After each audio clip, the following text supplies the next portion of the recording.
Buenas, vamos a repasar un poco el tema 5 de inducción magnética, el segundo tema de campo magnético. Venga, empezamos comentando las experiencias que hizo Faraday, por las que averiguó que cuando se modificaban las líneas de campo magnético que atravesaban una espira, un circuito cerrado, pues aparecía en ese circuito una corriente inducida se llama. Entonces, esto que yo he dibujado el círculo en la espira, se dibuja el rabito más largo para la parte que tengo más cerca de mí y el rabito corto a la parte que está más lejos. Entonces esta espira pues está así y el rabito corto es esta parte que está más cerca de mí. Entonces yo tengo un imán y si yo, por ejemplo, acerco el imán, estas que son las líneas de campo magnético que salen del norte y entrarían por el sur, al acercar el imán cada vez hay más líneas de campo entrando en la espira, atravesando la espira. Entonces, como hay una variación en el número de líneas que atraviesan la espira, aparece un campo inducido que se opone al campo magnético que está creando este imán, a la variación. Si cada vez hay más líneas de campo, pues se crea un campo inducido que sea lo contrario, que quiera contrarrestar eso. Entonces el campo va en el sentido contrario, a la derecha, para restar un poco a estas líneas que cada vez hay más.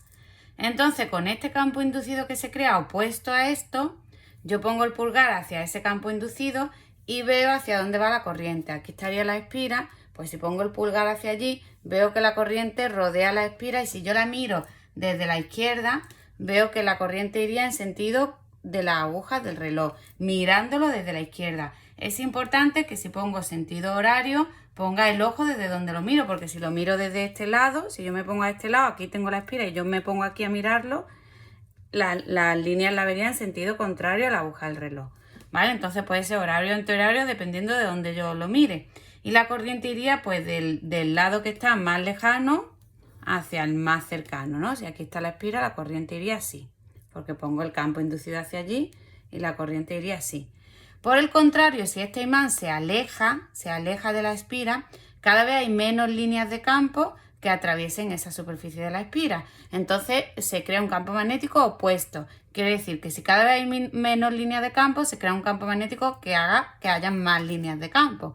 Entonces el campo inducido en este caso es así, va hacia la izquierda. Si yo lo estoy mirando desde aquí, desde la izquierda, ese campo inducido es así, aquí tendría mi espira, pues entonces sería así en sentido antihorario si lo miro desde la izquierda, ¿vale? Desde este lado que es el que está más cerca de mí hacia el otro. Sin embargo, si yo dejo el imán simplemente cerca de la espira pero no lo muevo, siempre hay las mismas líneas de campo atravesando la espira. En ese caso no se crea corriente.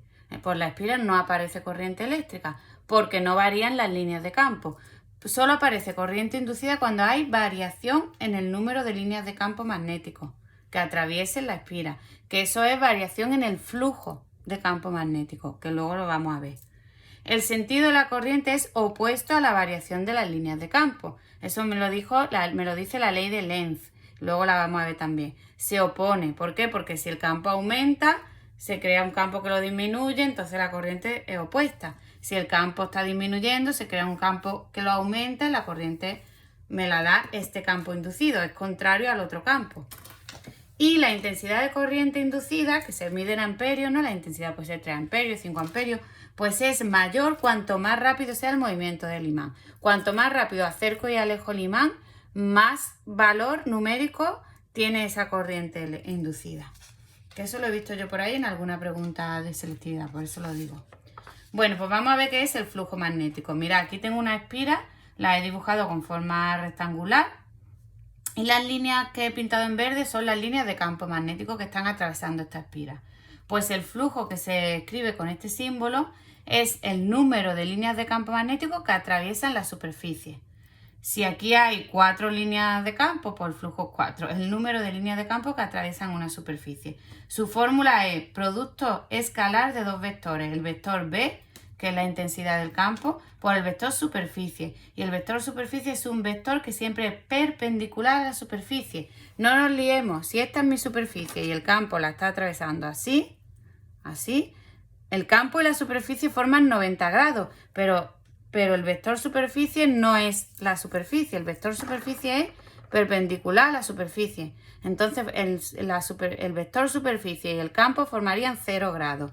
Entonces el producto escalar es el módulo de B por el módulo de la superficie, que es el área, por el coseno del ángulo que forman B y el vector superficie, que sería 0 grados. Si esta es la superficie o si esta es la superficie y el campo va así, desde abajo hasta arriba, este es el vector superficie, perpendicular a la superficie, ¿vale? Y entonces forman 0 grados.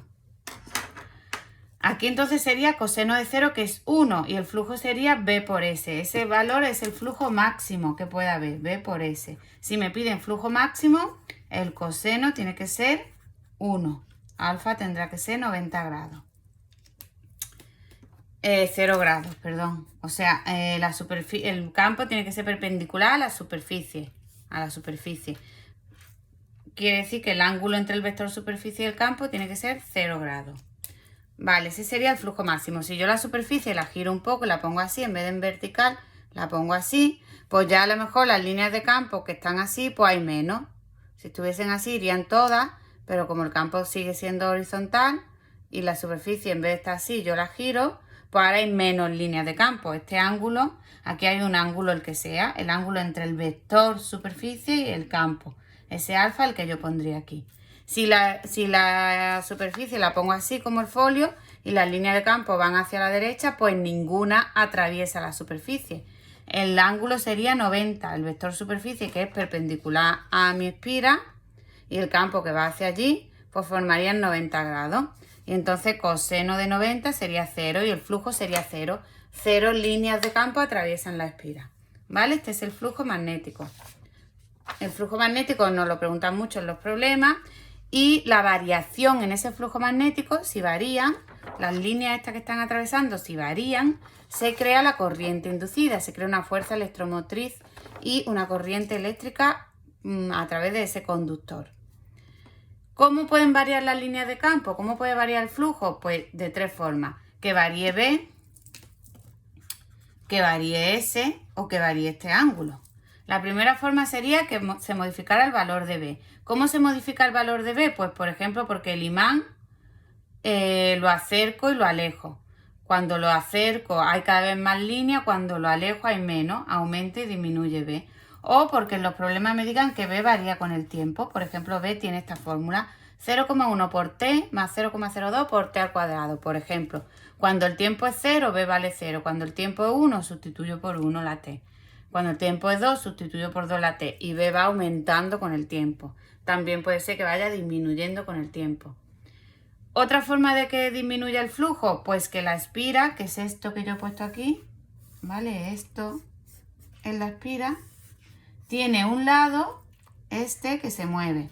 Lo mismo ese lado puede estar aquí y entonces mira si hay un campo saliendo o entrando, en este caso entrando en el papel, que son las cruces, pues si la espira tiene este lado móvil aquí al final, pues hay muchas líneas de campo entrando, pero si este lado se mueve y ahora está aquí, ahora hay menos líneas de campo. Si este lado lo muevo todavía más para acá, pues hago la espira más pequeña, hay menos líneas de campo atravesando la espira.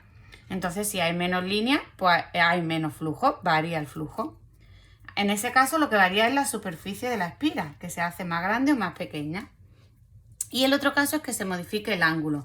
Aquí tengo yo un campo magnético hacia la derecha, es uniforme, no varía, B siempre va en lo mismo, siempre hay las mismas líneas, pero la espira que está en medio de B va girando. Entonces, cuando la espira está así, todas las líneas están atravesando la espira. Si yo pongo la espira así, va disminuyendo las líneas. Cuando la espira esté así, ninguna línea atraviesa la espira. Entonces va cambiando el número de líneas que atraviesan la espira.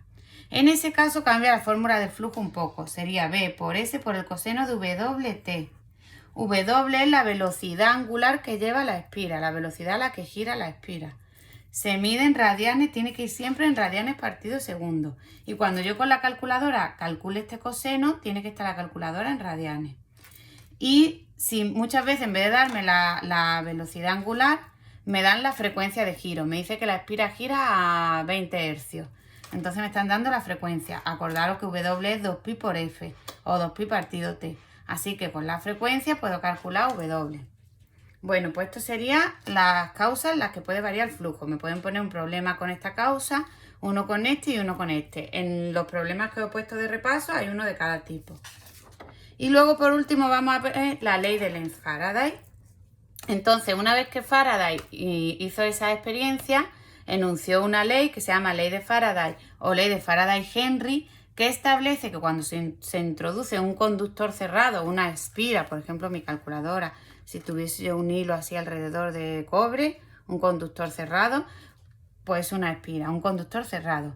Si la introduzco en una zona donde existe un campo magnético, un campo que vaya por ejemplo hacia allá, al variar el flujo magnético, porque yo gire la espira o porque el campo está creado por un imán que lo acerca y lo alejo, o porque la espira se hace más pequeña o más grande, al variar ese flujo magnético se crea una FEM, una fuerza electromotriz inducida que atraviesa esta espira y que es igual y de signo contrario a la variación del flujo magnético. O sea, la fuerza inducida es menos la variación del flujo magnético, se escribe la derivada del flujo respecto al tiempo, que es, una vez que yo tenga la fórmula del flujo, hacerle la derivada como si la t fuese la x en matemáticas. O si me dan un flujo final y un flujo inicial y el intervalo de tiempo en el que ha cambiado, lo puedo hacer con incremento de flujo, que es el flujo final menos el flujo inicial, partido el incremento del tiempo inicial o intervalo de tiempo. Esa sería la fuerza electromotriz. Lenz se llama ley de Lenz-Faraday porque Lenz aportó este signo. Lenz dijo que el sentido de la corriente inducida se opone a la causa que lo originó, como hemos visto al principio. ¿Vale? Cuando el imán se acerca, aumenta el campo, pues se crea un campo contrario para que disminuyan las líneas. Entonces me da ese campo inducido que es contrario, me da el sentido de la corriente. Cuidado en los problemas que si me dicen que tengo una bobina formada por 20 espiras, n es el número de espiras y lo tengo que multiplicar aquí en la fórmula de la FEM. Y luego si me piden que calcule la intensidad de corriente, pues la intensidad de corriente es la FEM partido la resistencia. La resistencia me la van a dar en ohmios. ¿Vale? Me van a decir que 5 ohmios, 8 ohmios, 10 ohmios. Por la FEM que yo haya calculado, la pongo en valor absoluto y divido entre la resistencia. Y esa será la intensidad de corriente. Todo esto, si me ha quedado duda en los problemas, seguimos avanzando y lo vemos un poquito mejor. Venga, un saludo.